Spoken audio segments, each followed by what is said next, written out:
Video பார்க்குற எல்லாருக்கும் வணக்கம் நண்பா. இது உங்கள் ரெஸ்லிங் கிங் தமிழ். நான் உங்கள் ரகுமான். இன்றைக்கி நம்ம ஜான்சனா இன்டர் கான்டினென்டல் சாம்பியன் ஆக போகிற ஒரு அப்டேட் நமக்கு கிடச்சிருக்குது. அண்ட் ஜே ஊசோ ஒரு பொய்யான விஷயம் இல்லை அப்படிங்கிறது நிரூபிச்சிருக்காரு. அண்ட் ப்ராக் லெஸ்னருடைய க்ரௌன் ஜுவல் ஆப்பனண்ட் யார், இதை பற்றின அப்டேட்டை பற்றி நம்ம இன்னைக்கு வீடியோ பார்க்கலாம். மறக்காமல் சேனலுக்கு ஃபஸ்ட் டைம் வந்துருக்கோங்க, சப்ஸ்கிரைப் பண்ணிக்கோங்க. பெல் ஐகானை கிளிக் பண்ண மூலிமா தினமும் போகிற ரெஸ்லிங் செய்திகளை தமிழ் மொழியில் தெரிஞ்சுக்கோங்க நண்பா. முதல் செய்தி நம்ம இதை பற்றி பார்க்க போகிறோன்னா, ஜான் சினா இன்டர் கான்டினென்டல் சாம்பியன் ஆகிற அந்த ஸ்டோரியை பற்றி தான். WWE பார்த்தீங்கன்னா முதல்ல இந்த க்ரௌன் ஜுவல் பேப்பருக்கு ஒரு பிளான் போட்டு வச்சுருந்தாங்களாம். ஏஜே ஸ்டைலுக்கும் ஜான்சனாக்குமான மேட்ச் கன்ஃபார்ம் ஆகிறதுக்கு ஒரு சில மணி நேரத்துக்கு முன்னாடி இந்த செய்திகள் பார்த்திங்கன்னா ரொம்ப வைரலாக போய்ட்டு இருந்தது. அதாவது WWE வந்து இன்டர் கான்டினென்டல் சாம்பியனான டாமினிக் மிஸ்டீரியோக்கும் ஜான்சனாக்கும் ஒரு ஸ்டோரியை கொண்டு போகலாம். ஸோ க்ரௌன் ஜுவலில் இவங்களுக்கு ஒரு மேட்ச் வைக்கலாம் அப்படிங்கிற திட்டத்தை வச்சுருந்தாங்களாம். பட் ஆனால் டாமினிக் மிஸ்டீரியோக்கு இப்போதைக்கு பார்த்தீங்கன்னா ஷெட்யூல் அப்படிங்கிறது ரூசேவ் கூட இருக்குது. இன்னும் கொஞ்ச நாள் அது கூட போவார் நினைக்கிறேன். ஜட்மெண்ட்டுக்குள்ளே உள்ள வேறு பிளவுகள் ஏற்படுற மாதிரி ஸ்டோரியெலாம் கொண்டு போயிட்டுருக்காங்க. ஸோ அதனால் இப்போதைக்கு தற்போது இருக்கிற சூழ்நிலையில் கண்டிப்பாக பார்த்தீங்கன்னா டாமினிக் மிஸ்டீரியோக்கும் ஜான்சனாக்கும் நடக்காது. ஸோ அதனால தான் ஏஜே ஸ்டைலுக்கு மேட்ச் வச்சுருக்கிறாங்களாம். பட் நமக்கு கிடச்சிருக்க செய்திப்படி WWE பார்த்தீங்கன்னா இந்த க்ரௌன் ஜுவலுக்கு ஆஃப்டர் வந்து டாமினிக்குக்கும் ஜான்சனாக்கும் அந்த இன்டர் கான்டினென்டல் சாம்பியன்ஷிப்புக்கான ஸ்டோரியை கொண்டு போவாங்க அப்படிங்கிற மாதிரி சொல்லப்பட்டிருக்குது. ஸோ ஃபைனலி பார்த்தீங்கன்னா நம்ம ஜான்சனா போகிறதுக்குள்ளே ஒரு இன்டர் கான்டினென்டல் சாம்பியன்ஷிப்பை வின் பண்ணி கிராண்ட் ஸ்லாம் சாம்பியனாக தான் போவார். அந்த பிளானில் தான் WWE இருக்கிறாங்க. இதில் ஒரு மாற்று கருத்து என்னன்னா, இப்போ அது க்ரௌன் ஜுவலில் நடக்கலை. பட் நான் வார் கேம் இருக்குது, சாட்டர்டே நைட் மெயின் ஈவென்ட் இருக்குது, 2 வீக் ரா வராரு. ஸோ அதில் கூட ஜான்சனா ஆகிறதுக்கு வாய்ப்பு இருக்குது அப்படிங்கிற மாதிரி சொல்லப்பட்டிருக்குது. என்னை பொறுத்த வரைக்கும் நான் ஒரு விஷயம் சொல்லுவேன், டாமினிக் மிஸ்டீரியோக்கும் ஜான்சனாக்கும் இது வரைக்கும் WWE மேட்ச் நடந்தது இல்லை தான். ஆனால் இப்போ ரூசேவ் கூட டாமினிக் மிஸ்டீரியோ ஸ்டோரி லைன் போயிட்டுருக்காருல, அதில் ரூசேவ் இன்டர் கான்டினென்டல் சாம்பியன்ஷிப்பை வின் பண்ணி நியூ இன்டர் கான்டினென்டல் சாம்பியனாக ஜான்சனாவை சேலஞ்ச் பண்ணணும். ஏன்னா டாமினிக்குக்கும் ஜான்சனாக்கும் பழைய ரிவலரி அப்படிங்கிறது இல்லை. ஜான்சனாவோட இந்த கடைசி வருஷத்தில் அவர் பழைய ரிவலரி மேட்சஸ் தான் அதிகமாக சண்டை போடுறாரு. இப்போது ஏஜே ஸ்டைலாக இருக்கட்டும், சாமி ஜயனாக இருக்கட்டும், எக்கச்சக்க மேட்ச் பழைய மேட்சஸை நமக்கு ரீக்ரியேட் பண்ணுற மாதிரி தான். இப்போது ஏஜே ஸ்டைல் கூட ஜான்சனா ஒரு மேட்ச் விளையாடல. இது வரைக்கும் ஏஜே ஸ்டைலுக்கும் ஜான்சனாக்கும் மேட்ச் அப்படின்னு பார்க்கும்போது ஜான்சனா 25%, ஏஜே ஸ்டைல் 75%. அதாவது இதுக்கு முன்னாடி இவங்களுக்குள்ள ஒரு 3 தடவை சிங்கிள்ஸ் மேட்ச் நடந்திருக்குது. அந்த 3 தடவை சிங்கிள்ஸ் மேட்ச்சில் ஜான் சினா ஒரே ஒரு முறை மட்டுமே ஏஜே ஸ்டைலை பீட் பண்ணியிருக்காரு. 2 தடவை ஏஜே ஸ்டைல் தான் ஜான்சனாவை பீட் பண்ணியிருக்கிறாரு. ஸோ மெஜாரிட்டி படி ஏஜே ஸ்டைல் தான் அதிக முறை ஜான்சனாவை வீழ்த்தியிருக்காரு. இது மட்டும் இல்லாமல் ஃபேட்டல் 4-வே மேட்ச்சு, ஒரு WWE சாம்பியன்ஷிப்பை ஃபேட்டல் 5-வேவாக டிஃபெண்ட் பண்ணும்போது அதுலேயும் ஏஜே ஸ்டைல் தான் ஜான்சனாவை பீட் பண்ணியிருக்காரு. இப்படி நிறைய விதத்தில் ஜான்சனா வின் பண்ணாலும் சிங்கிள்ஸ் மேட்ச்சில் அதிகமாக பார்த்தீங்கன்னா ஜான்சனாவை பீட் பண்ணது ஏஜே ஸ்டைல் தான். ஸோ அதை ஈக்குவல் பண்ணதுக்காக இப்போ நம்ம ஜான்சனா வெர்சஸ் ஏஜே ஸ்டைலுக்காக ஒரு மேட்ச் வச்சுருக்கிறாங்க. அதே போல் WWE பார்த்தீங்கன்னா ஆஃப்டர் க்ரௌன் ஜுவலுக்கு அப்புறமா இன்டர் கான்டினென்டல் சாம்பியனை ரூசேவ் கிட்ட கொடுத்தாங்கன்னா, ரூசேவுக்கும் ஜான்சனாக்கும் பழைய ஸ்டோரி இருக்குது. இது பழைய ஃபேன்ஸுக்கெல்லாம் தெரியும். நம்ம யாருமே மறக்க முடியாத அந்த ரெசல்மனியா மூமெண்ட்டு, ஃப்ளாக் மேட்ச்சு அப்படின்னு சொல்லிட்டு நிறைய மேட்செல்லாம் நடந்திருக்குது. ஸோ மீண்டும் இவங்களுக்குள்ள ஒரு மேட்ச் நடந்தால் நல்லா தான் இருக்கும். பட் ஆனால் இதில் ஒரு சின்ன சேஞ்சிங் இருக்குது. என்ன தெரியுமா, ரூசேவுக்கும் ஜான்சனாக்கும் நடந்த மேட்ச்சில் மொதல் தடவை மட்டும்தான் ஜான்சனா வந்து தோற்று போனார் ரூசேவு கிட்ட. மற்றபடி ரூசேவுக்கும் ஜான்சனாக்கும் ஒரு 10 தடவையாச்சும் மேட்ச் நடந்திருக்கும். அந்த 10 தடவையும் நம்ம ஜான்சனா தான் வின் பண்ணியிருக்காரு ரூசேவ் வீழ்த்தி.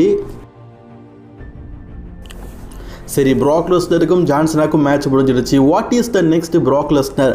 இது நிறைய பேர் ஃபேன்ஸ் கேட்குற கேள்விக்குறி. இப்போது ப்ராக் லெஸ்னரை WWE பார்த்தீங்கன்னா வார் கேமுக்காக ரெடி பண்ணி வச்சுருக்கிறாங்களாம். அப்போது இப்போ நடக்க போகிற க்ரௌன் ஜுவலுக்கு வரமாட்டாரா அப்படின்னு கேட்டிங்கன்னா, எஸ், க்ரௌன் ஜுவல் பேப்பருக்கு ஸ்டோரியும் சரி மேட்சும் சரி அஃபீஷியலி ப்ராக் லெஸ்னருக்கு இல்லை. அண்ட் அஃபீஷியலி WWE பார்த்தீங்கன்னா ரிலீஸ் பண்ண போஸ்டர்லேயும் ப்ராக் லெஸ்னருடைய புகைப்படம் இல்லை. ஸோ ப்ராக் லெஸ்னரை நம்ம இப்போ நடக்க போகிற க்ரௌன் ஜுவலில் எதிர்பார்க்க முடியாது அப்படிங்கிற செய்தி கிடச்சிருக்குது. ப்ராக் லெஸ்னருக்கு எதுக்காக க்ரௌன் ஜுவலில் மேட்ச் கொடுக்கலன்னு கேட்டிங்கன்னா, ஆல்ரெடி ரோமன் ரெயின்ஸ் வந்து க்ரௌன் ஜுவலுக்கு வராரு, ஜான் சீனா இருக்கிறாரு, சாம்பியன் வெர்சஸ் சாம்பியன். இப்போ டோட்டல் டோட்டலி பார்த்தீங்கன்னா மேட்ச் அப்படின்னு சொல்லும்போது ஒரு 4 மேட்ச் கன்ஃபார்ம் ஆகிட்டு பாருங்களேன். ஒன்று வந்து கண்டிப்பாக பார்த்தீங்கன்னா உமன்ஸுக்கான அந்த க்ரௌன் ஜுவல் மேட்ச்சு, அடுத்து மென்ஸுக்கான க்ரௌன் ஜுவல் மேட்ச்சு, ஜான்ஸ்னாக்கா மேட்ச்சு, ரோமன் மேட்ச்சு அண்ட் உமன்ஸ்க்கான இன்டர் கான்டினென்டல் சாம்பியன்ஷிப் மேட்ச், இப்படி சொல்லிட்டு 5 மேட்ச் கிட்ட கன்ஃபார்ம் ஆயிடுச்சு. ஸோ இதுக்கப்புறமும் ப்ராக் லெஸ்னருக்கு மேட்ச் வைக்கணும் அப்படின்னா ஸ்பேஸ்லெஸ் இல்லை. ஸோ அதனால் WWE பார்த்தீங்கன்னா க்ரௌன் ஜுவலுக்கு ப்ராக் லெஸ்னரை அனௌன்ஸ்மெண்ட் பண்ணலை. பட் ஆனால் ஆஃப்டர் க்ரௌன் ஜுவல் வார் கேம் நடக்குது. அந்த வார் கேமுக்கு ப்ராக் லெஸ்னர் வருவாராம். அதனால் அந்த டைமை எதிர்பார்க்கலாம். இப்போ எதிர்பார்க்க முடியாது. இது கண்டிப்பாக ப்ராக் லெஸ்னர் ஃபேன்ஸுக்கு கொஞ்சம் வருத்தமான செய்தியாக இருக்கும்னு நினைக்கிறேன்.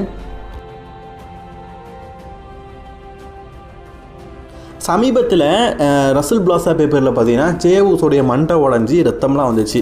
பல ஃபேன்ஸ் என்ன சொன்னாங்கன்னா, இது வந்து பிளட் கேப்ஸை யூஸ் பண்ணியிருக்கிறாங்க, ஜேவுஸோ எதுக்கு நடிக்கிறான், போகும்போது வந்து அப்படின்னு ரொம்ப அடிபட்ட மாதிரி நடிக்கிறான், ரா பிராண்டுக்கு அப்படி ஈஸியாக வரான், இதெல்லாம் போய் ப்ரோ நம்பாதீங்க, சும்மா பிளாஸ்டர் ஓட்டியிருக்கான் அப்படிங்கிற மாதிரி ஜேவுஸோக்கிட்டே பல பேர் பார்த்தீங்கன்னா கமெண்ட் பண்ணதுக்கு ரிவல்ரி பண்ணுற மாதிரி தன்னுடைய பிளாஸ்டர் எடுத்து உண்மையிலேயே பாருங்கள் எனக்கு தலையில் அடிபட்டுருக்குது, ஃப்ராண்டல் பன் முன்னாடி இருக்கிற போனில் அடிபட்டுருக்குது, ஸோ அதில் என் மண்டை உடஞ்சி மண்டையிலிருந்து தான் அதிகமாக பிளட்டு வந்திருக்குது அப்படிங்கிறத ஜேவுஸோ பார்த்தீங்கன்னா ரிவீல் பண்ணியிருக்காரு. அது வந்து பொய்யான ரத்தம் இல்லை, உண்மையான ரத்தம்னு.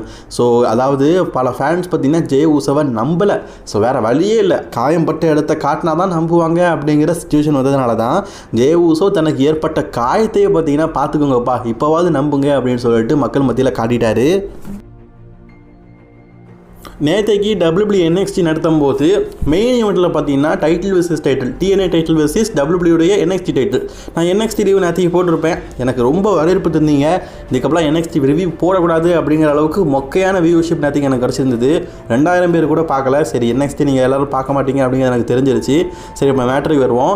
அந்த மெயின் ஈவெண்ட்டில் பார்த்தீங்கன்னா டீம் TNA அண்ட் டீம் NXTன்னு சேர்ந்து 2 பேரும் மாற்றி சண்டை போட்டிருப்பாங்க. அதாவது நம்ம சர்வே சீஸில் பார்த்துட்டோம்ல, ரா பிராண்டில் ஸ்மாக்டவுன் ரெஸ்லர்ஸ் வந்து அடிக்கிறது, ஸ்மாக்டவுன் பிராண்டுக்கு ரா ரெஸ்லர்ஸ் வந்து அடிக்கிறது, அந்த நிகழ்வு இந்த வாரம் நடந்திருக்குது.